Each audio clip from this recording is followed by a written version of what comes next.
2026 hasn't exactly been a great year for the WWE so far. Between the TKO era, questionable creative decisions, and fan interest dropping off of a cliff, a lot of people are starting to ask the same question: can WWE get any worse than this? Well, it's a hard to believe statement, but let's take a look back at what many consider to be the worst year in WWE history.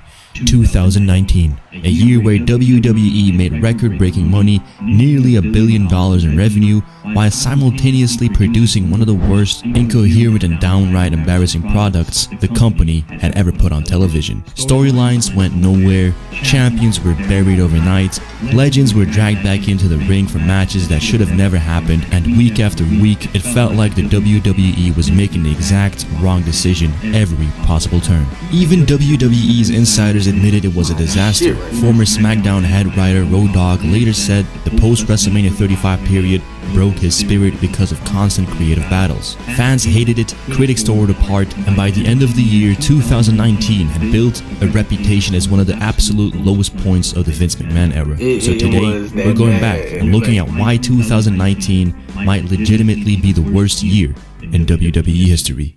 The championship booking in 2019 was a complete mess. Take Kofi Kingston. After one of the most organic fan movements WWE had seen in years, and I just want to say that Kofi Mania was so good.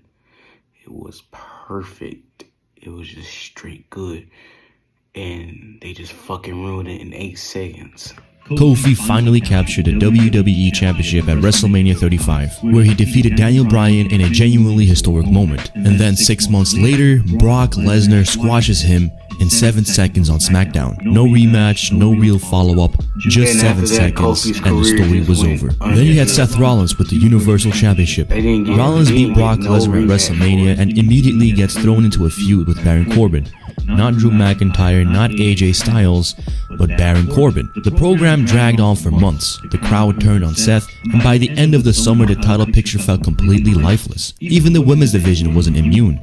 After Becky Lynch's huge WrestleMania moment where she became Becky Two Belts, the momentum quickly fizzled out as the titles were shuffled around and feuds were reset almost immediately. Instead of capitalizing on their biggest stars, WWE spent most of the year undoing its own successes. But inconsistent titles were only part of the problem, because 2019 also gave us some of the most bizarre and poorly thought out storylines WWE had ever produced. The perfect example, the Rusev, Bobby Lashley and Lana storyline. Cuckold storyline between Bobby Lashley, a recently returned Rusev, and his real-life wife Lana. It was a humiliation ritual, a story idea that seemingly Vince had a soft spot for. Given it is similar to the infamous... I just want to talk about how crazy that moment was. It didn't make sense at all. Like, she went from Bulgarian dick to BBC. They didn't even explain it. I think they was trying something, but it didn't make sense. Bobby Lashley and Rusev, that didn't make no sense. And then having them with Lana, like, oh, we're gonna make your wife kiss a black guy. None of the shit made sense. None of the shit made sense at all. Like, but that was a wild moment. Like, and I felt bad for Rusev because he had to sit there and take it.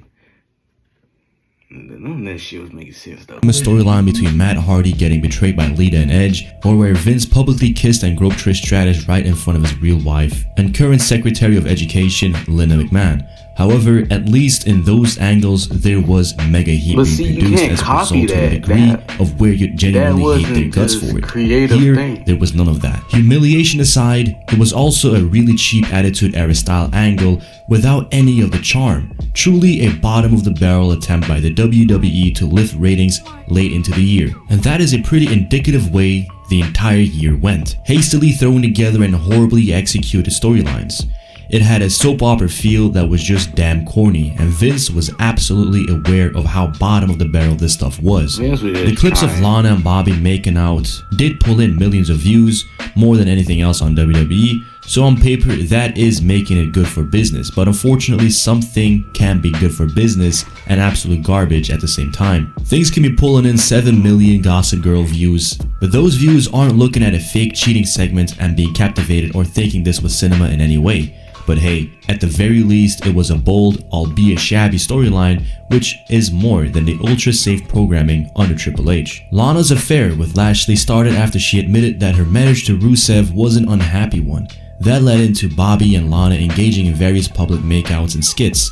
When Lashley and Rusev came in close contact, there came a few brawls, with Rusev getting arrested in kayfabe. There was even a fake pregnancy and a fake wedding skit after Lashley proposed to Lana and Lana accepted it, where Liv Morgan came out and interrupted the ceremony. Although WWE never concluded the storyline, they ultimately dropped it, allowing Lashley to focus on his singles career with See, it didn't make sense. You They gotta just ask fucking yourself, dropped it. What was why the point in the of all that world would shit? Rusev ever agree to this? Well, the idea was originally pitched as a WrestleMania match, but that match at Mania never came. When asked about how he feels about this live on TV, he had this to say. It's acting, bro. Like, it's nothing else. Like, all these Hollywood people, all these... And it's not she's the only one. How many other WWE female superstars have made up with so many people? And it's just part of the business. You can't... Nah. If you start like selling it, if you start like, oh, then that's why I can't date actors. actors. But as long as you take it just to work, Yeah.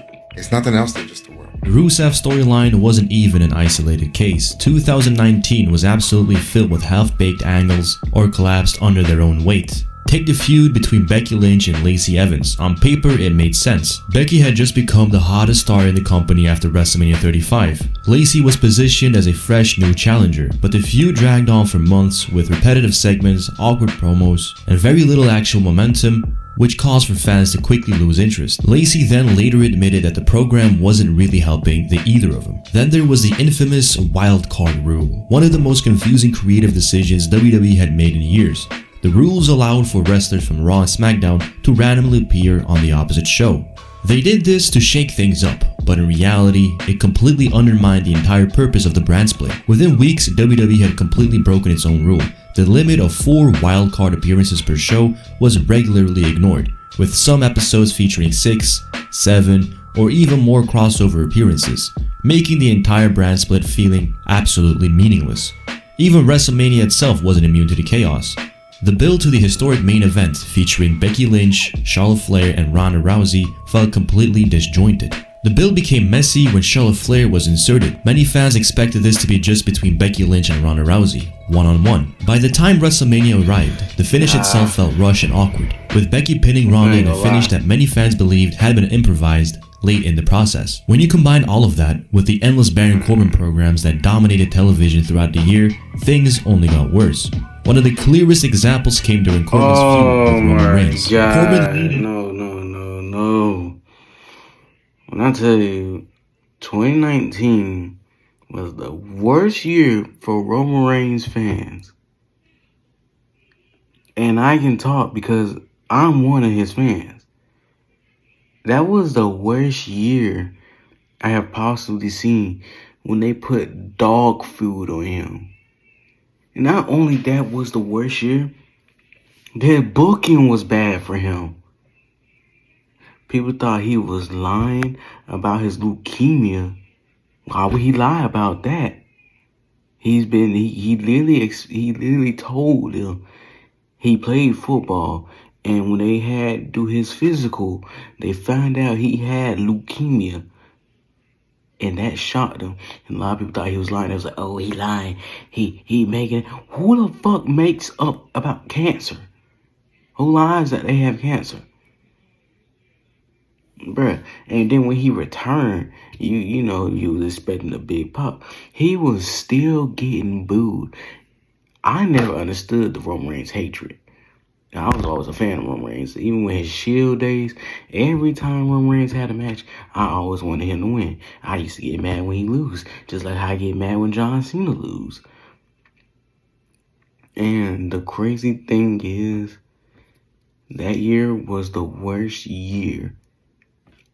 I never thought the dog food thing, and I think the worst thing was him losing to Shane McMahon. Shane didn't need to beat Roman. Roman didn't even need to face Shane. He didn't even get back at the Universal title that whole year.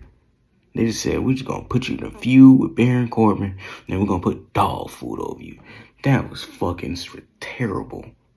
I don't like that. Thank God for 2020 when he came back and he was known as the head of the table, the tribal chief. Thank God they let him be a heel, because I was perfect. It was perfect. Lead into Roman's big dog nickname by constantly making dog jokes during his promos. And when I say constantly, I mean constantly. I mean, you don't believe me? Here, take a look. It was just terrible. The problem was Corbin seemed to be the only one who actually found them funny. The crowd certainly didn't. Eventually culminating in one of the most infamous segments of the year. Corbin's allies chained Roman Reigns to the ring ropes and dumped dog food all over him. Yes, the top babyface in the company, covered in dog food. And WWE genuinely expected fans to take this feud seriously. No. I was pissed. This still pains my heart, because on paper, this was supposed to be my favorite match of all time. And it's a match I'm sure all of us have fantasy booked at one stage or the other. Goldberg versus The Undertaker, the unstoppable force versus an immovable object, like, the man versus the devil, my favorite wrestler versus my second favorite wrestler. Two of the most famous winning streaks in the business. If this happened in the Attitude Era, oh man, what a clash of titans this could have been. What we got in 2019 at the Jedi Crown Jewel, I don't believe it could have been any worse than it actually was. Once the bell rang, Goldberg nailed The Undertaker with 2 spears. Taker kicked out of it. So far, it's looking solid. Goldberg manages to get away from a chokeslam with a pretty weird looking reversal, but hey, it's not that bad. Things took a nosedive for the worst once Goldberg went headfirst into the metal ring post, where he suffered his second concussion, because it turns out, just before the match, he suffered a primary concussion after doing his pre-match ritual where he headbutts the door just before he walks out. In many of his matches, including this one, you could actually see the blood on his forehead. So, following Goldberg dazing and busting himself open twice in 15 minutes, Undertaker made sure to annihilate all his remaining brain cells with a tombstone piledriver right on his skull. At this point, Goldberg should have just accepted the squash and we'd have all been a lot happier. But of course, he kicked out. A spear later, and Goldberg made sure to give Undertaker a receipt for that tombstone and jackhammered him right on his neck. Then Goldberg actually attempted a tombstone of his own, but could barely have him on his shoulder before tumbling onto the mat. At this point, you know Vince threw his headset off. To end this train wreck, Taker hit the shortest chokeslam of all time and got the 3 count. You can immediately tell Taker is absolutely livid at that performance, and none of us can blame him. It was an embarrassment for both legends and a colossal disappointment for the Saudi crowd and those who paid millions to make this match happen. I should have picked up on the fact that he had his bell rung. Now, yeah, I was pissed, because you don't get many opportunities, especially that late in your career, to do a first. I had never worked with Goldberg. Yeah. Goldberg too came out and commented on the match, sharing a similar sentiment to The Undertaker. I was out. I don't know how I did anything, and I just wasn't smart enough to realize. And then there is, of course, the king of botched angles, The Fiend versus Seth Rollins. In October of 2019, The Fiend was extremely over, and as much of you know, he had a unique character, unlike anyone else. At this point, he had overcome years of bad booking. So going into this Hell in a Cell match against Seth Rollins, the fans really wanted a Fiend victory, because at this time, Seth Rollins was considered a very unlikely. However, as the match began, immediately the red light stayed on. This became genuinely a tedious way to watch an entire pro wrestling match. And if this was the way it came across to the people watching it on TV, how would it have looked inside the arena? Aside from the red lights, the match itself was a total mess narrative-wise that literally has no disqualifications. To put the cherry on top of it, I'm gonna say this. I'm not saying this because everybody's saying this, but that was the dumbest reasons to stop a match. A Hell in a Cell match is a no disqualification, and the fact it ended in a DQ made no sense. I mean, let me be real. It was already bad because why was there red light in there? In like, that would be hard to see. Like, if you like at the pay-per-view and you just like suddenly see red light, how the fuck are we supposed to see people or record with our phones the match? You can't even see them. It was terrible. But I ain't gonna lie, the Fiend character was great for Bray Wyatt. Like, it was another ego that he brought in, because I think from 2017, when he won the championship, after he lost that, his wrestling career went spiral. Like after WrestleMania 33, all of 2018, it was terrible. Like, they didn't know how to book Bray Wyatt. They just had him losing and shit. And they didn't know what to do with Bray Wyatt. So that Fiend character was perfect. It was perfect for fucking Bray Wyatt. That was perfect. At all, after being victimized, the Fiend immediately got up post-match and messed Rollins up. This inverted logic confused viewers and violated the Fiend's own aura, and ever since that match, the Fiend was never the same. Taken together, these angles just don't represent a few isolated misfires. They highlight a pattern of rushed execution and ideas that never fully paid off. Whether it was the Lana and Bobby Lashley storyline leaning too much on shock value TV without a satisfying conclusion, Rollins vs Fiend match collapsing under its own contradictions, or feuds like Corbin vs Roman Reigns dragging without real crowd investment. The issue wasn't that they were just bad matches or storylines, it's that they really felt unfinished.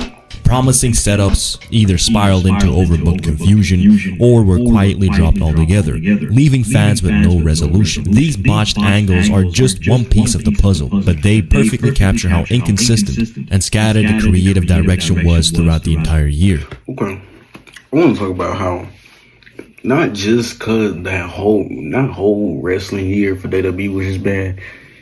The video game was terrible too. WWE 2K20 was the worst WWE game of all time. And the worst. If I had a ranking of WWE games, WWE 2K20 will be at the very bottom. I mean, like, you had people, as soon as the game, you had people going back to 2K19. I didn't even have 19. 19 was the best 2K. But 2K20 was terrible. My career was bad.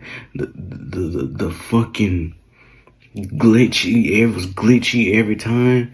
None shit was good. I mean, the graphics of the game was terrible too. Like, it was all terrible. Oh, let's not talk about the fucking lags. Oh, let's talk about the crash every fucking 5 to 10 minutes. It was crash after crash after crash. The game will completely crash. You can't play a full. Like, I remember I was doing a Royal Rumble. I couldn't even get past number 10 without the game crashing. That whole year, 2019, the whole year was just bad. Everything was bad. I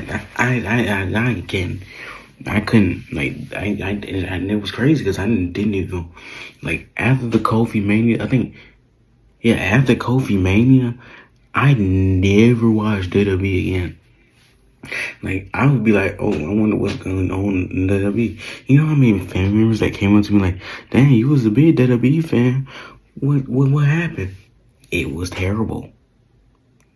The whole fucking year was terrible. And when WWE 2K20 came out, that shit was just bad.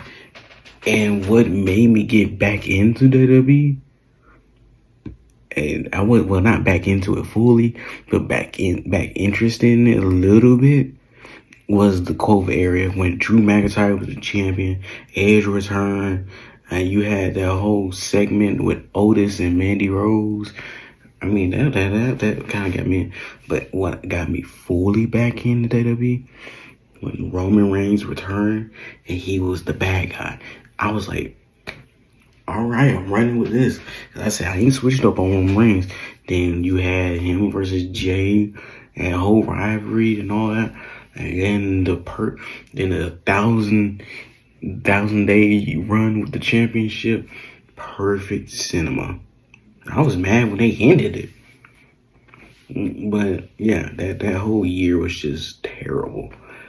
if anybody ever says bring back Vince, just show them WWE 2019. Then they'll see they will change their minds. That was a whole bad year. But, make sure you like and subscribe to the channel. Join today. I post daily videos. I post a video every day. Make sure you like and subscribe. Till next time, D2 is out.